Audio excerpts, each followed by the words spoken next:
Hello friends, வைகாசி 31 சனிக்கிழமை வாங்க கோலத்தோட நாள சூப்பரா தொடங்கலாம். நம்ம இந்த வீடியோல என்ன பார்க்க போறோம்னா, நம்ம திருத்தணிக்கு போயிட்டு வந்தோம் பாருங்க, அதுதான் பார்க்க போறோம். நான் போடுற வீடியோலாம் உங்களுக்கு புடிச்சிருந்தா அப்படியே லைக் பண்ணி, ஷேர் பண்ணி, சப்ஸ்கிரைபும் பண்ணுங்க.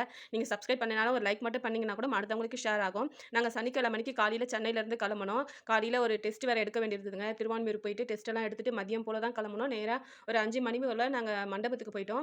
நம்ம மலைக்கோயில் இருக்கு பாருங்க, அது வாசல்ல எங்க அண்ணன் பையனுக்கு கல்யாணம். நைட் ரிசப்ஷன் நாங்க 5 மணிக்கு போயிட்டோமா, ஒரு 6 மணி போல நாங்க மண்டபத்துல இருந்து பக்கத்திலேயே தான் கோவிலு. நாங்க உடனே டூ வீலர்லயே கிளம்பிட்டோம். மேல போனோம். 6 மணிக்கு கியூல நின்னோம். 6:45க்கு நாம வந்து சாமி பார்த்தாச்சுங்க.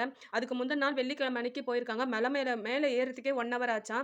நாங்க போன உடனே எல்லார்கிட்டயும் கேட்டோம். இப்ப போனா கூட்டம் கம்மியா இருக்குமா? இல்ல காலையில போனா கம்மியா இருக்குமான்னு சொல்லி கேட்டோம். அங்க சொன்னாங்க, காலையில முகூர்த்த நாளு. கோவில் உள்ள போகவே முடியாது. எவ்வளோ விடிய காலைல போனாலும் சாமி பார்க்க முடியாது. நீங்க போறதா இருந்தா இப்பயே போயிட்டு வாங்கன்னு சொன்னாங்க. நாங்க நைட்டே 1 ஹவர்ல சாமி பார்த்துட்டு மண்டபத்துக்கு வந்துட்டோம். ரிசப்ஷன் முடிச்சுட்டு நைட்டு ரூம்ல ஸ்டே பண்ணிட்டு விடிய காலையில பார்த்தீங்கன்னா, கல்யாணம் முடிச்சுட்டு நாங்க சென்னைக்கு மதியானமே வீட்டுக்கு வந்துட்டோங்க.